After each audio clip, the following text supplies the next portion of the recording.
नमस्कार दोस्तों आप लोग जानते होंगे कि हमारे किसान भाई अभी दिल्ली बॉर्डर पर आंदोलन कर रहे हैं और ये भी जानते होंगे आप लोग कि क्यों कर रहे हैं।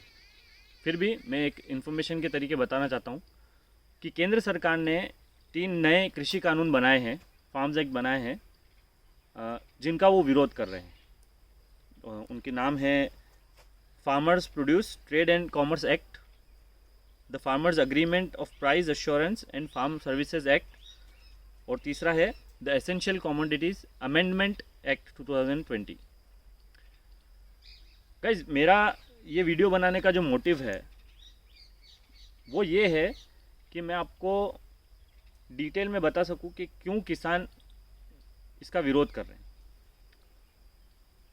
मैं जो तीसरा कानून है एसेंशियल कमोडिटीज़ अमेंडमेंट एक्ट, उसकी बात करता हूँ। एसेंशियल कमोडिटीज़ एक्ट जो है वो पहले से था। उसमें ऐसी वस्तुओं को चिन्हित किया गया है, नोट किया गया है, जिनका स्टोरेज ज़्यादा समय तक नहीं कर सकते। करेक्ट। उसमें बहुत सारी चीज़ें हैं, गेहूँ वगैरह, अनाज। अब उस कानून में जो अमेंडमेंट लाया गया है उसके तहत उसमें से अनाज, दालें, तिलहन, आलू, प्याज, ऐसी एटसेट्रा चीज़ों को हटा दिया गया। आप लोग समझ रहे हैं इसका मतलब क्या होगा? अगर उसका स्टोरेज करना प्रतिबंधित है, मतलब इसलिए कि उसकी प्राइसेस ज़्यादा बढ़नी नहीं चाहिए, आम आदमी को वो चीज़ कम रेट में या कह सकते हैं किफ़ायती रेट में मिलनी चाहिए खाने के लिए, ज़िंदा रहने के लिए। लेकिन जब बड़ी कंपनियां इसमें निवेश करेंगी, जो कि रास्ता, अगर ये कानून पास हुआ है तो उनके लिए रास्ता खुल गया है। तो आप सोचिए, देखिए एक एग्जांपल देता हूँ मैं आपको। आपने देखा होगा अक्सर लहसुन और प्याज के बारे में कि लहसुन के प्याज और प्याज के भाव अचानक से कभी आसमान पे चले जाते हैं, अचानक से कभी पाताल में चले जाते हैं। वैसे ऐसा कहा जाए तो एक पैटर्न है। जब नई फसल आती है किसान की, तभी उसके भाव डाउन जाते हैं। अक्सर ऐसे ही होता है। और जब पता चला कि हाँ चलो मजबूत हाथों में आ गई है फसल, सारे व्यापारियों ने या जो भी इंसान है जो स्टोरेज कर रहा है या प्रोसेस कर रहा है उसने ले ली है, तब अचानक से भाव बढ़ जाते हैं।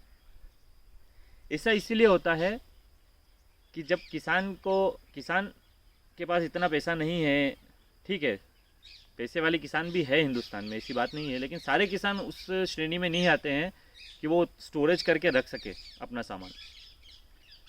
तो ऐसा होता है कि जब किसान को तो पैसे की ज़रूरत है ही है, तो उसको तो फसल आई और बेचना है, उसको लेबर का पेमेंट करना है, उसको बिल्स चुकाना है, उसको खाद के पैसे देने हैं, बहुत सारी चीज़ें हैं। उसको तो फसल बेचनी ही रही।